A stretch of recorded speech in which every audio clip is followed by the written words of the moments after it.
ভালোবাসো, নতুন ছেলে বানাতে সুযোগ দাও।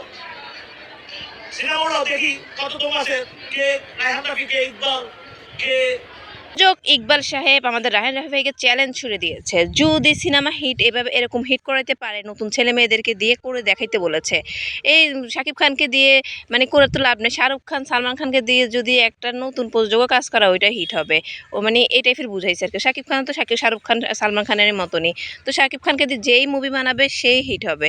তো শাকিব খান ছাড়া নতুন ছেলে মেয়েদেরকে নিয়ে রায়হান রাফি ভাইকে বলছে একটা মুভি করে হিট করে দেখাইতে বলছে। জিয়াউল রোশন আছে, শরীফুল রাজ আছে, আরো অনেকের নাম বলেছে, কিন্তু উনি হয়তো ভুলে গিয়েছে পরান মুভিটা কিন্তু শরীফুল রাজ একদম নতুন ছিল, তখন শরীফুল রাজকে তেমন একটা মানুষ চিনতো না, সেটাও কিন্তু সুপার ডুপার হিট হয়েছে। সেটা হয়তো আমাদের ইকবাল সাহেব জানা না, সবাই ইকবাল সাহেবকে একটু মেসেজ করে দিবেন। উনি একটা নতুন ছেলেকে দিয়েও মুভি করে হিট করাইছে, এখন পুরাতন নায়ক দিয়েও সিনেমা বানিয়ে হিট করাইছে। উনি দুই দুই রকমভাবেই কিন্তু হিট হয়েছে বা হিট হচ্ছে বা সামনে আরও হবে। সামনে অবশ্যই রায়হান রাফি ভাই একটু মাথায় রাখবেন, নতুন ছেলেদেরকে দিয়েও কাজ করাবেন, আমাদের আশা। শুনেন, আপনারা যারা সিনেমা হলে সিনেমা দেখতে যাচ্ছেন, আপনারা প্লিজ আপনাদের আশেপাশে একটু খেয়াল রাখবেন। কেন জানি আমার মন বলতেছে তুফান সিনেমার এত হাইপ, এত পজিটিভ রিভিউ দেখে আমাদের ডিরেক্টর স্যার টাকলা ইকবাল সাহেব হয়তো ছদ্মবেশে চুপি চুপি গিয়ে তুফান সিনেমা দেখার লোক সামলাতে নাও পারে।